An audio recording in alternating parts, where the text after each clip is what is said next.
So again, today's agenda, it's pretty straightforward. We are just going to be covering web forms and analytics. And I do want to save some time at the end for questions. So jumping right into web forms. Web forms allow the public to fill out a form and submit online. So this, if you're not familiar at all, we will be going through a bunch of examples. Very common web forms that are on the trial court websites include contact forms, family court service intakes forms, records requests, and grand jury application forms. There definitely are a lot of others, but those are probably the most common that we come across. Very basically, how you create a web form, how you find one online is you go under structure and then click web forms and then forms. I'll be walking through all of this. In fact, most of this presentation today is going to be actually in Drupal. But I do want to highlight that right now in El Condado, we only have one very basic explainer of how to do web forms. And it basically just is this. It basically is this screenshot and a couple of more. We are going to be adding additional how-to guides in El Condado following up after this call. So if you do have anything that you would like us to add to El Condado, any sort of a how-to guide relating to web forms, this is a great time to request that because we will be adding those. And our plan is to add some videos that will walk through how to create web forms and add those to El Condado, because oftentimes a video explainer is kind of, can be more valuable than just like a step-by-step guide. I'm actually going to go ahead and hop out of my presentation and let's check out some web forms. Give me 1 second though as I let in the rest of the folks who are joining. Okay, looks like we're good.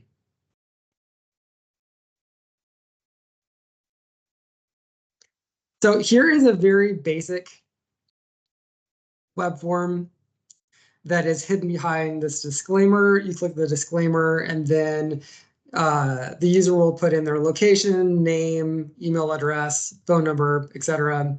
Click submit. When they click submit, it typically goes to an email address and then is processed from there. Another common form, this is a family court services intake form, and there is this little checkbox here followed by case information. This one is actually quite long, and you can kind of see, I'll just kind of scroll through, but it's a good example of what you can add to a web form. Lots of different elements that you can add.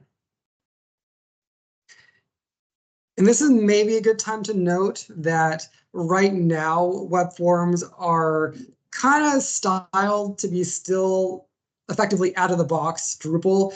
And we are in the process of restyling them so that they will be more modernized in their look and feel. And so, for example, a lot of this white space that you see here between the elements, we're taking a lot of that away. So it will be easier on the eyes and there will be less scrolling in the near future. We actually already have the design finalized. We just haven't implemented it yet, but there will be some style improvements coming very shortly if you are looking at this and thinking that it looks a little bit unstyled. Okay, so that is quite a long web form. Here's another one. Records request form, also quite common.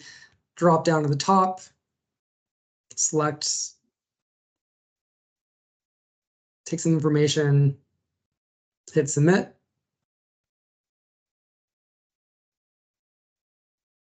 Okay, so now I want to get into the fun part of walking through how you actually build one of these things. So let's start with a really simple one. I'm going to go back to the just very basic contact form right here. That's just taking effectively name, email address, phone number, short message, submit. We have these.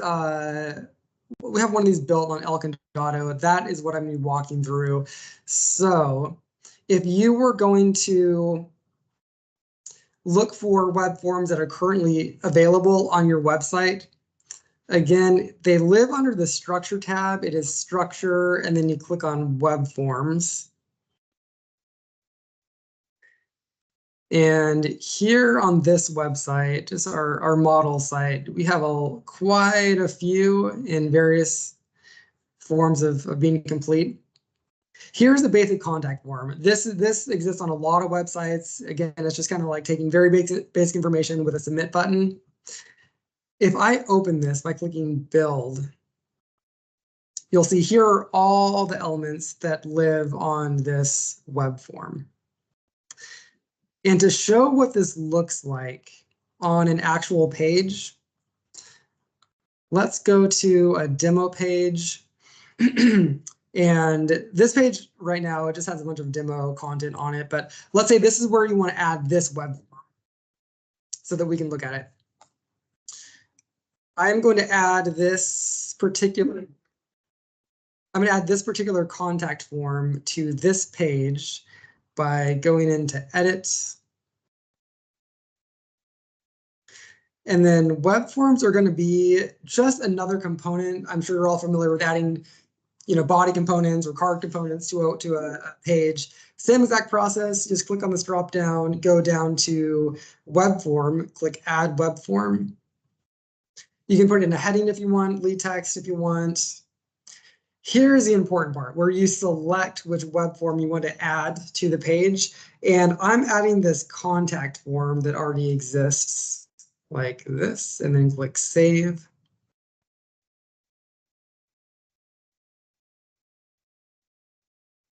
And here we go. Now my contact form that I'm looking at right here, it looks like this on the page. So this is what we're playing with.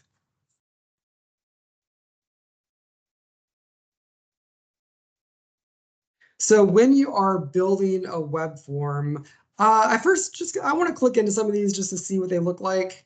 You build these different elements just by clicking add element. And that's how we have these various elements. And you can see that there's these are all different types. So this is just a text field. This is an email field. If I click into one of these, so if I click into your name, I click edit, you see that you just put in a title, and that's kind of it. There's really not much here. All this, the rest of these details here are just kind of like for the most part, you just leave them alone for this basic of a form. And so that's what you got. Just your name and it's a text field, right? If I click add element, let me go ahead and show all that you can add to a web form. And I mean, this is where I definitely don't have time to go into all of these, but just to give a very brief highlight of what's available, the names kind of give away what the different elements are. So you got a checkbox, hidden element, text area, text field, super common. And then you have a lot of these quote advanced elements, and there's a lot of these. There's so many. Email confirm, multiple email addresses. Again, they're all pretty descriptive. And we actually typically don't get too fancy with a lot of these, but it's pretty convenient to have there's already a pre-built contact element. So if you want to collect contact information, it's already here. You just click on this one element and it's there for you. See a few more. There's a name element. There is a phone element. I'm only halfway through this list. You can see that there's just a lot of them. You can have people submit files, images, videos. Here are some checkbox options. And all of these, when you do add them, there are ways to manipulate how they look once you get them on the page to some degree. I'm almost at the bottom of the list here. So here's these are pretty important. The date ones, time.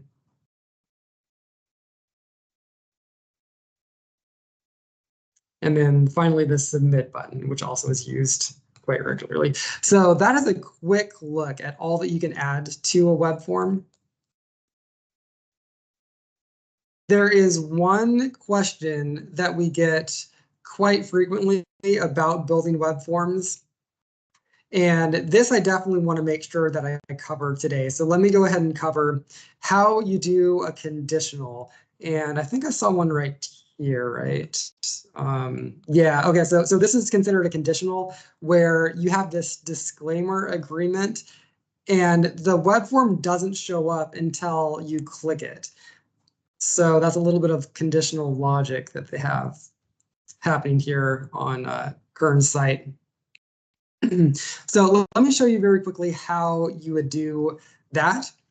Let's see, I am going to, still using my basic contact form here, I'm going to add an element. I'll keep this pretty simple. Let's just say I'm going to add a checkbox. So we'll say add element. Let me call it reveal name. Let me click save. It's going to populate down to the bottom of the list here. I'm going to drag it to the top if I can. And then click save. Okay, so now I have this additional checkbox that I added up to the top. If I go back to what the web form looks like on this page, I'm going to refresh the page just to show what that looks like. So I just have this random checkbox hanging out here, right? Let me apply a little conditional logic so that it reveals your name. So let me go back into here. And here's my checkbox again at the top. I'm going to go into your name, the name field. I'm going to click edit on this. And then you'll see first, you're always going to be in the general tab, but right next to that, there's this conditions tab. If I click conditions, this can get very complicated, but in general, it actually is pretty straightforward. Where first thing, there's this drop down that says state. And right now it says visible. I'm gonna, let's say I'll keep it at visible. And I will say it will be visible if all of these conditions are met, all being, I just have one condition here right now. You can add more conditions, but I'm just gonna have one condition. So it will be visible if all of these conditions are met, and I have reveal name checked. So in order for this element to be visible, this has to be met, this condition, which is this checkbox has to be checked. So let me click save on this. Now, when I go back here, I'm going to refresh this page again.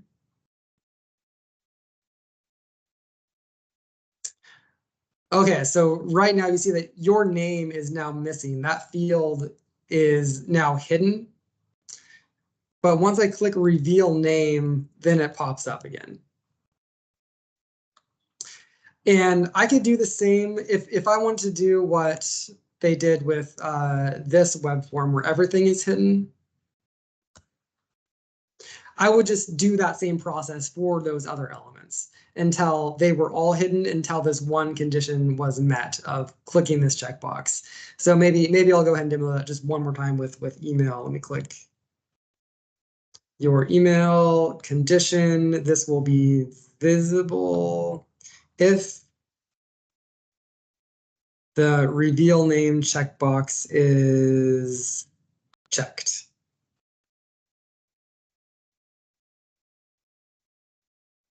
Okay, so now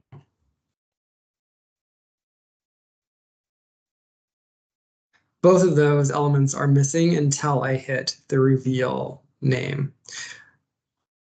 And that is the basic logic for any conditional that you're going to build into a web form. And one piece of advice actually that I have, if you are looking to add conditionals to your website, one, you can reach out to us for help.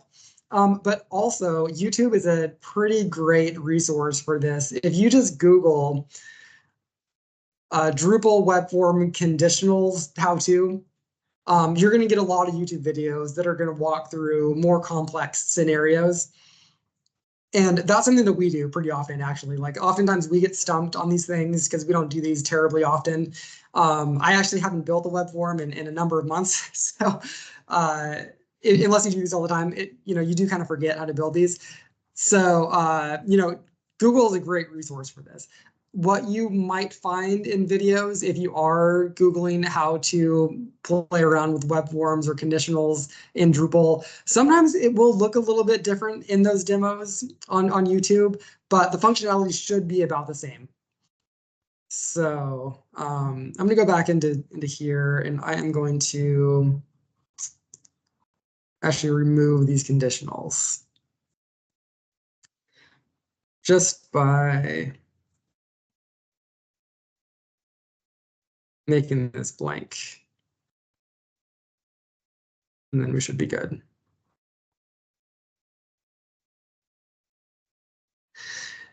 Before I do move on from kind of the basics of putting web forms together, I want to stop and see if anybody does have any questions at this point. I know that there's definitely a lot that we could cover. Is there anything that maybe is a general question that could be applicable to the group that people have questions on?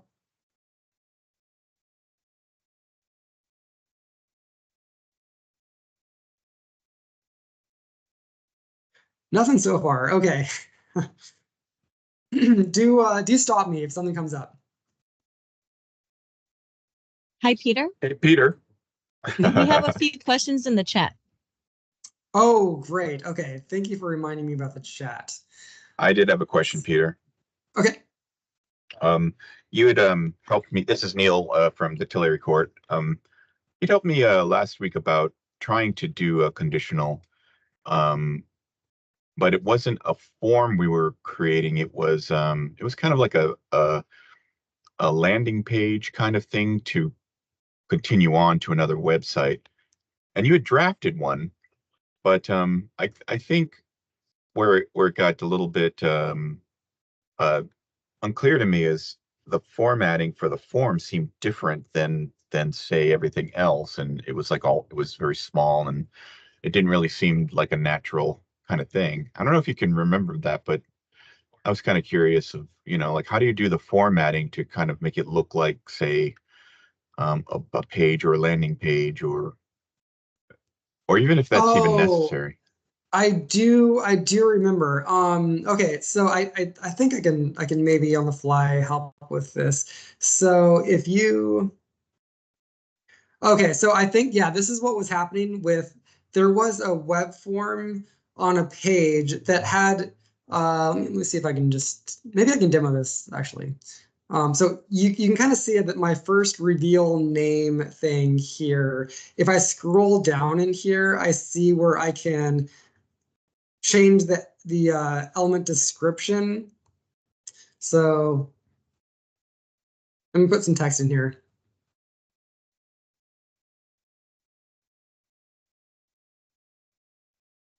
And then also, there are a couple of different fields here. I'm not actually sure what all of these do. Let me just put text into the description field and click save.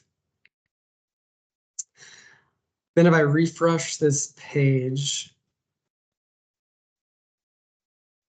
yeah, so there's this descriptive text right here. And you do notice that this descriptive text is light gray. It's a little bit hard to read. And if you put in a lot of text here, it can look significantly off kilter from the rest of the site. So kind of my general recommendation, and I think this applies to this topic, is I actually recommend that if you have a lot of descriptive text, just to put it in the page itself. And by that, I mean, don't go into the web form, just go into this page, and maybe like above my web form, I'm going to add some body text. And say like web form intro text. And then I'm just going to describe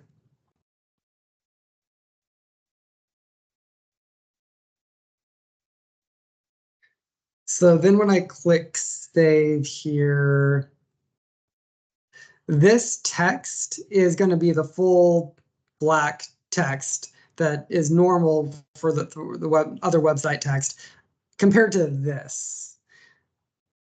Does this kind of answer your question about how to? I think that is kind of on the so in other words, if you start with a page, then add a web form at the end with your submit button and your reveal. Okay. So yeah, so you can technically build a lot of page description into the web form itself, but you may have better luck just adding content to the page and then, put that above the web form. I think what I have is I think what I had was we're just using a button. It wasn't a form. It was just we're using a button as a link, and we thought that we could reveal that button. And I don't think that it applies in that context. Is that true? I think that that's true. I would have to actually look at that again to be sure, but I think that's true. Okay. I will say though, before I move off of this, you can actually manipulate this text in here quite a bit. This is something I haven't actually played around with, but let's just see what happens if you make this an H2. I think it might let you do this. Hi, Peter. Okay. Hi, everyone. Yeah. My name is Kiran. I'm also part of JCC. You can actually add advanced HTML and you can add the text in there. So Peter, if you go back to web form, if you want to add any descriptive text or anything which want, something to describe the form, if you go to add elements and add advanced HTML, that would actually let you add any kind of description, text description. Great. Okay. So this is another workaround that you could do. So this would be in the case where you need to add some text, probably, I'm assuming, Kieran, within the body of the form, not rather than at the top, like I was showing. Maybe you want to show some text. Maybe in the middle of the form. Yeah. That would be probably the use case, right? Yeah, anywhere you want to add it. And yeah, I think you can move it around as well. So if you want to put it on the top, you can add it on the top as well. Or if you want to put it in between two sections, that's possible too. Okay, great. So let me see what happens if I add this here and click save.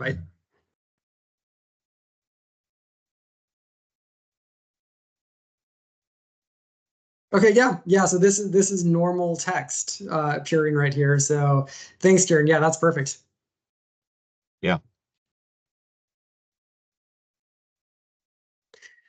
I did also want to show that once you have your form and then it's built, you also can go into settings over here. So the first tab that you're going to build the form in is called build. Next to it is settings. When you're in settings, this is where you start getting into how the form actually operates when someone clicks that submit button. And so let me see if this example is relevant here. So yeah, so there is a send a message button here.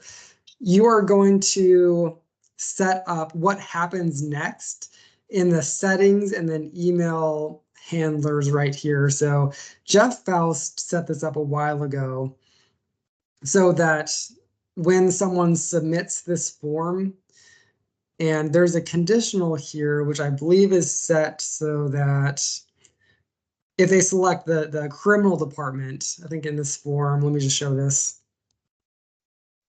Yeah, so there's a select department, and if someone selects criminal, it goes to a different email than if someone selects something else, right? So if someone selects criminal, then it goes to this particular email address that Jeff has set up right here. Versus if it goes to civil or the other one, it's going to go to different email addresses, or it could go to different email addresses. I guess the probate is set to go to my email address, actually.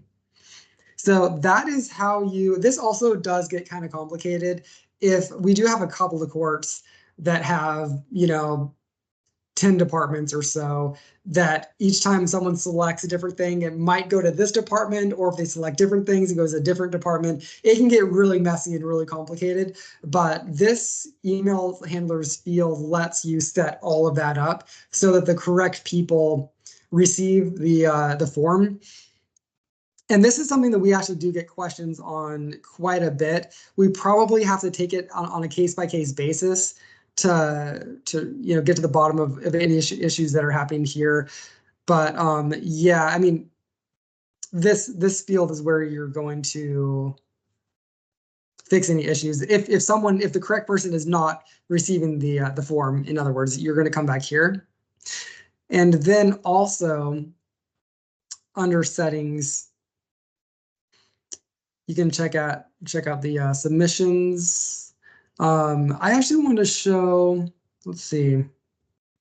We have a was this helpful form. I want to make sure I cover how you see the results from was this helpful. So I am going to,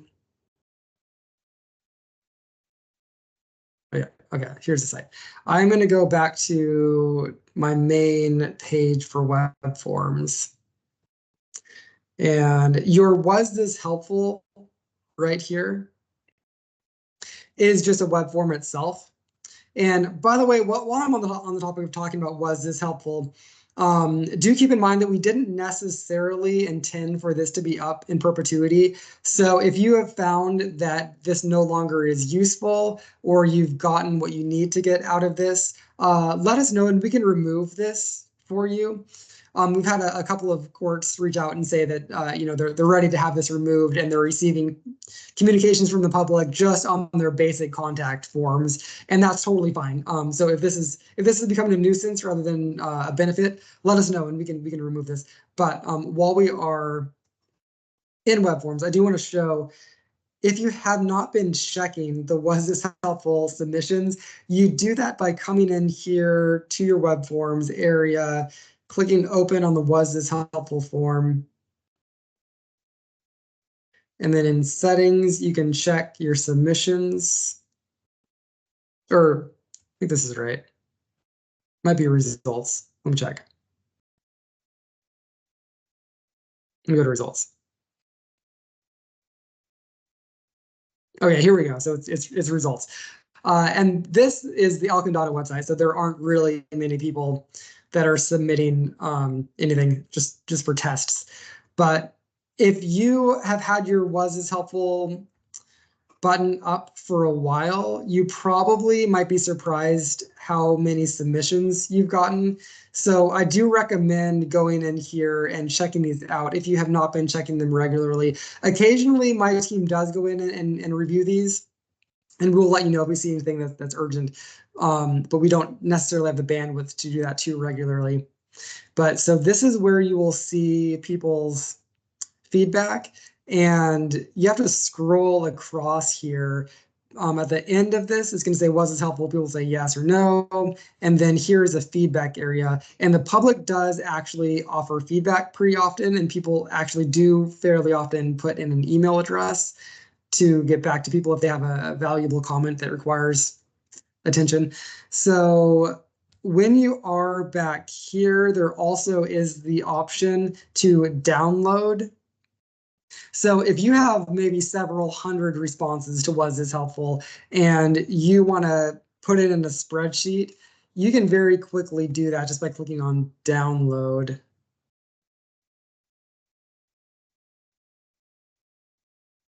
There's a lot of different fields here. You pretty much can just leave it all be and then click download, and you're going to get a spreadsheet with all of that information all right there for you. Okay, any questions about was this helpful or viewing results from a web form? Yeah, I have a questions about the condition that you showed us earlier. I think it's a very helpful thing to understand how it works, but it's a bit cumbersome to do it so, because let's say if I have 20 elements that depends on the checkbox, I have to repeat that condition 20 times. Is it possible to group these 20 elements into something like a group like a div tag? They actually can be grouped. Let's see, is this a correct one? Yeah, so this is Kern's form here. Let me show this one. This is the Kern's disclaimer agreement, and these are all hidden underneath it. And if you look at what their web form looks like on the back end, you can kind of see that some of these elements are grouped like this. Okay. So there are multiple location items and they're grouped under location. And same with contacts. There's a big contact section and it is all grouped under here. So they didn't actually go into every single item and hide all these and put a condition on all of these. You can kind of see they have this is hidden, and then everything else is marked as visible. And that's because where it says hidden, this is where they have their conditional. So I think they set up twice, they have a conditional here where it's hidden. Okay. I think that answered my questions. Thank you. Oh, great. Okay, great. I do have another question though. I noticed that you have different element type like email, phone number, and I believe that they do some kind of validation to certain extents. What about in a general text input box? If I want to limit the number of characters to 100, is it possible? Kieran, let me go to you on that one. Do you know if that's possible? Let's see if I want to limit the number of text that they input to a certain number, or do other kinds of Text text characters? validation. Is it just the characters or just the numbers or all the characters? I think you can do that with numbers. I'm not sure about text characters.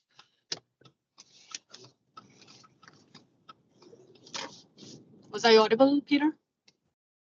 Yeah, I'm wondering if there might be an advanced HTML text element that might allow you to do that. This is a question I might have to get back to you on. This also might be a good question just to Google, and you might find the answer. Okay, all right, thank you. Great. Yeah, good questions. Any other questions?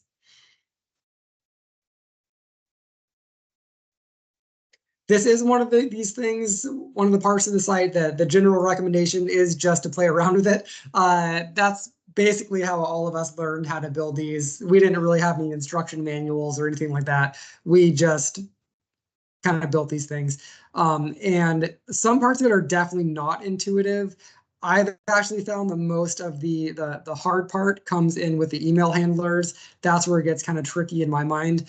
But yeah, reach out to us individually if you're working on a web form, and we're going to be happy to help. I do want to move on pretty soon to talk about analytics.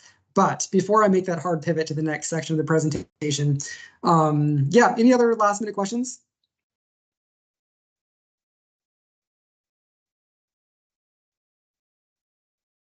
Okay.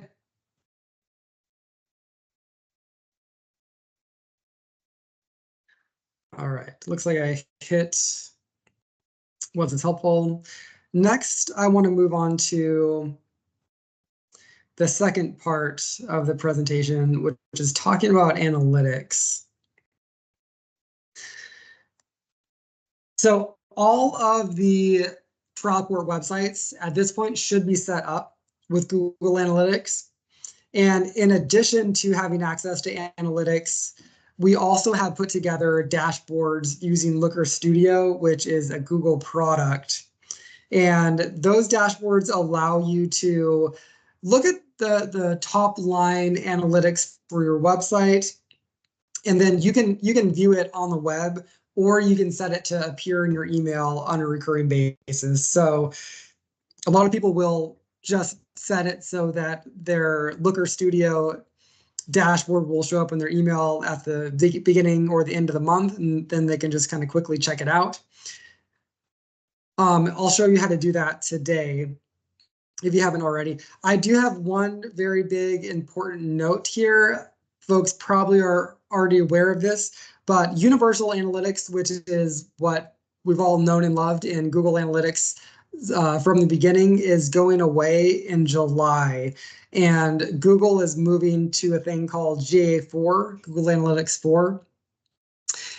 The good news, I think, is that there are some aspects to GA4 that are slightly more robust. The bad news is, one, it's a little bit harder to get in there and find what you're looking for in a lot of people's experience.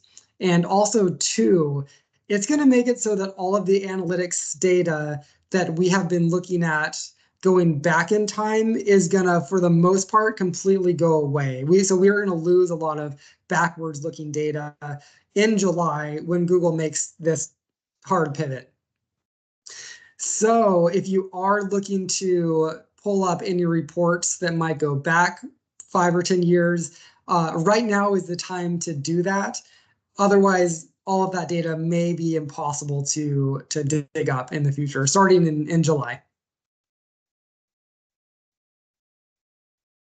So let me hop over to Google Analytics. This is San Francisco's analytics website. My team has access to basically all of the trial courts, in addition to a lot of other JCC web properties. If you in particular don't have access to your analytics on Google Analytics, let us know. Probably someone at your court already does have access, but as people retire or as people shift in roles, I found that sometimes a whole court will kind of like forget who had access to this initially.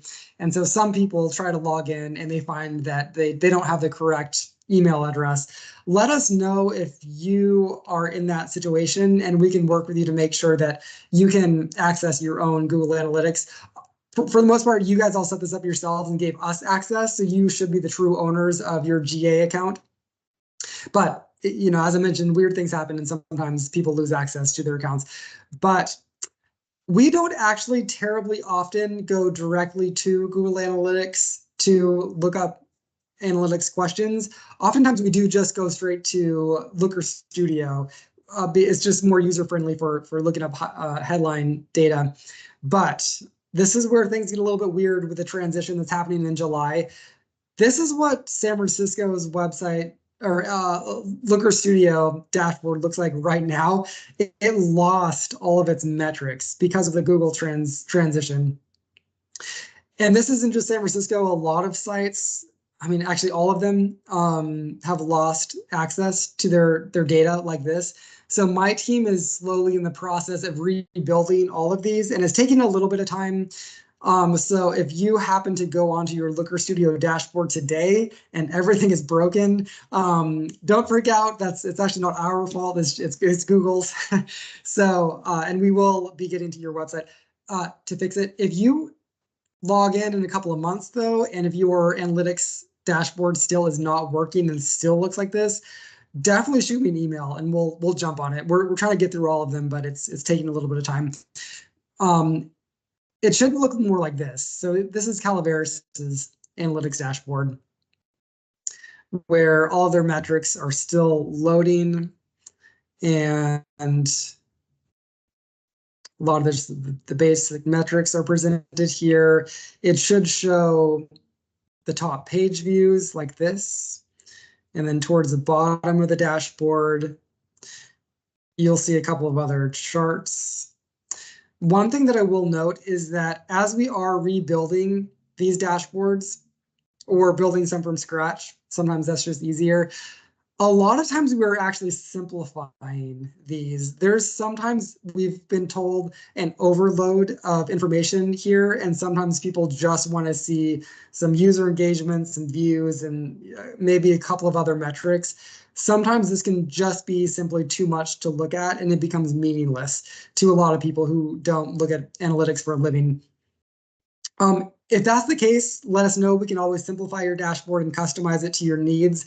Also, at the same time, if we have simplified it too much and you want to see some additional information, let us know that too, and we can pretty quickly add additional metrics to a dashboard.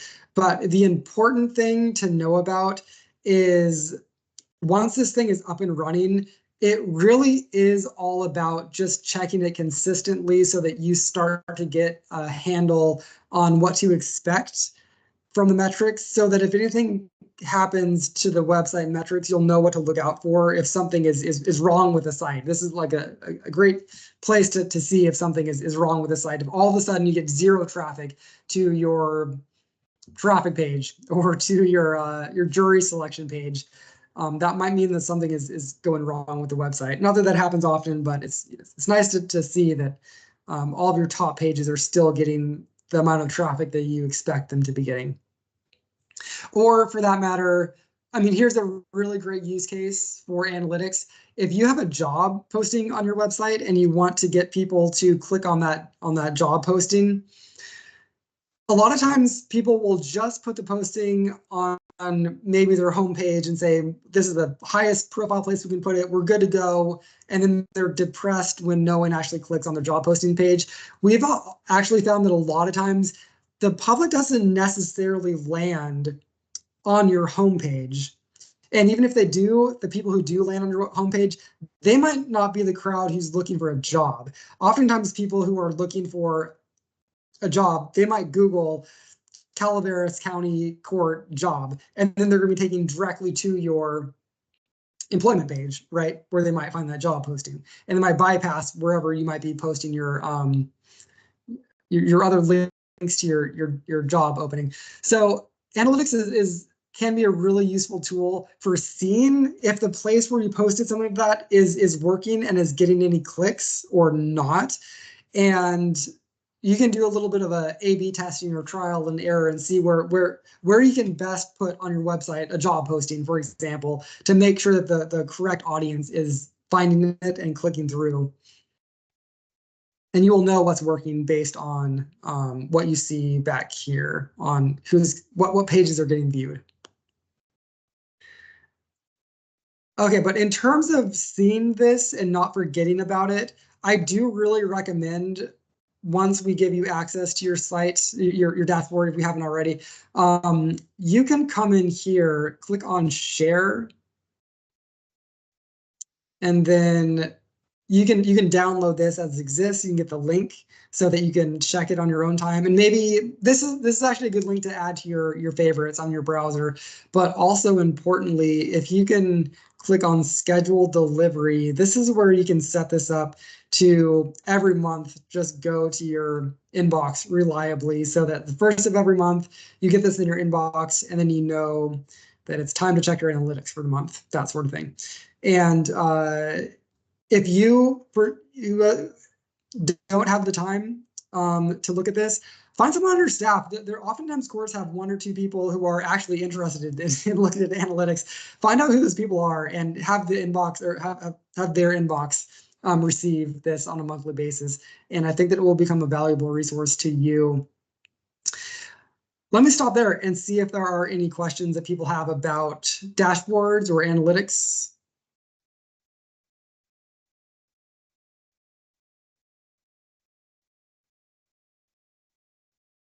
Also, if anybody has any useful tips for how their court is using analytics, that also would be great to hear. We typically hear when things go wrong with these, not when things go right. So if anybody has any success stories for using a dashboard, that would be great to hear.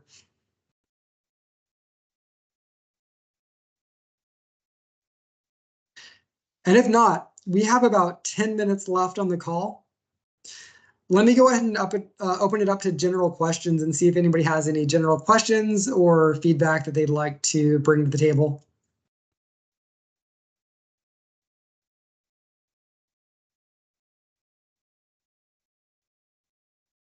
I know there's a couple questions in chat.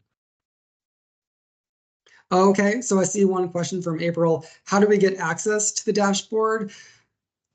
If you don't have access right now, you probably do. Maybe there was a communication failure about it. So just email me or webcontent@jod.ca.gov, and we will set you up with that.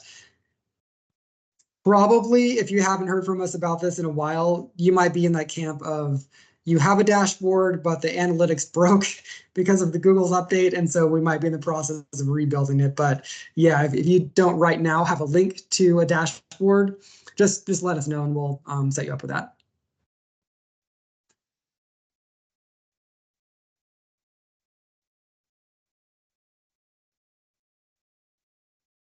Okay, I see a question. I used to be able to drill down on users by source and export to the URLs of reference. That changed a while ago. Is it possible to have that feature again? That's a good question. I actually don't know. A lot of things have changed so much that my guess is that that still completely exists. It's just in a different place.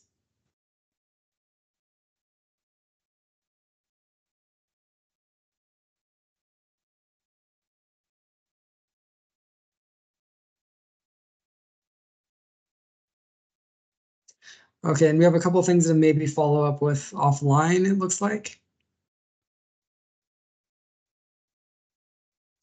Any other questions from anybody? Feel free to add to the chat or go ahead and just unmute.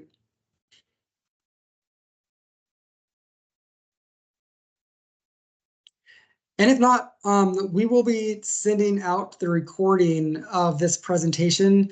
Feel free to send it to anyone on your team if they might find it useful. And also, as always, feel free to reach out with any questions. And again, we will be adding more how-to guides regarding web forms in El Condado. So I know that people don't often check that too often, but we do actually update the El Condado how-to guides pretty regularly, and we do add to that, especially as new features come on board on the website. So I think that that's all that we had for today. We do have one final webinar coming up in this series. Kieran, remind me, do you have a date for the third webinar? Yes, that is May 23rd. Okay. So May 23rd, we'll and that, have the... in that, sorry. Go ahead, On May 23rd, we're going to be discussing all the new features we have rolled out, any significant bug fixes which have kind of affected the Drupal platform in a significant way. So we will be discussing all that. Tooltips, tentative rulings, a lot of things. And a lot of those items might actually be brand new to almost everyone on the call. So if you are interested in new features to the website, definitely attend that one. That will be a good one to attend. Great. Okay. Well, thank you so much, everyone, for showing up today. And yeah, reach out if you have any questions. And if not, hope to talk soon. Thank you, everyone. Bye, everyone. Thank you. Thank you.